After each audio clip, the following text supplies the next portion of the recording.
Bonsoir à tous, bienvenue, nous sommes le jeudi 5 juillet et nous revenons aujourd'hui sur la conférence organisée à Toronto il y a quelques jours, une rencontre sur le thème de l'Église et des migrations. Parmi les intervenants, le père Luc Forestier, oratorien et directeur de l'Institut supérieur des sciences religieuses à l'Institut catholique de Paris.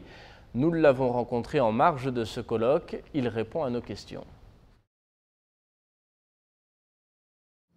Ce qui est intéressant, c'est évidemment de faire cette différence, parce qu'on mélange souvent les frontières et les limites. Et le pape François nous aide à comprendre que les limites sont les limites de l'humanité, qu'on ne franchit qu'en détruisant les autres, en détruisant la planète, en se détruisant soi-même.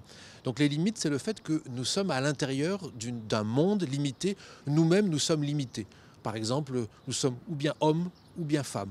Et donc ça, c'est une limite qui fait partie de notre constitution. Donc ces limites-là, il faut vraiment les respecter. Et Laudato Si a été ce grand texte du pape François qui nous aide à prendre conscience qu'il y a ces limites à vraiment respecter.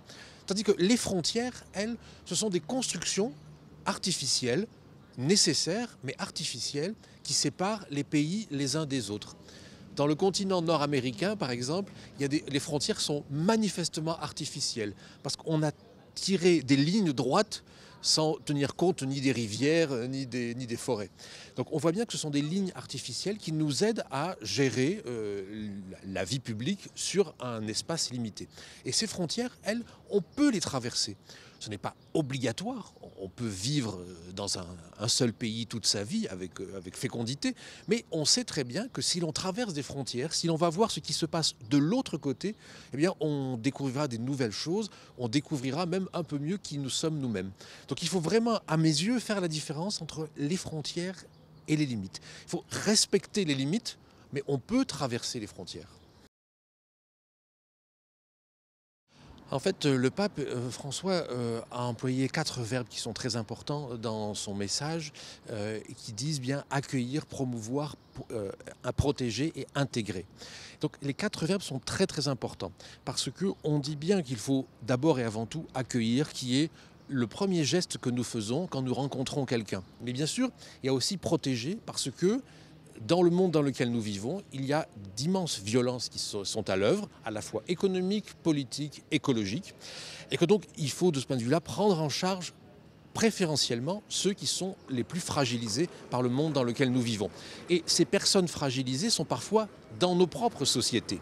Ce n'est pas seulement des personnes fragilisées qui viennent de loin. Donc on ne peut pas, entre guillemets, penser uniquement à ceux qui sont loin, il faut aussi penser à ceux qui sont chez nous et qui sont fragilisés par les évolutions. Mais bien sûr, il y a à peu près les 2 autres mots qui sont promouvoir et intégrer. Et ça, c'est très important parce que promouvoir et intégrer dit 2 choses différentes. Intégrer dit au fond une forme d'assimilation où on entre dans un pays, eh bien, on pénètre peu à peu dans sa manière de se comporter, dans sa manière d'être avec les autres. Exemple, les relations hommes-femmes.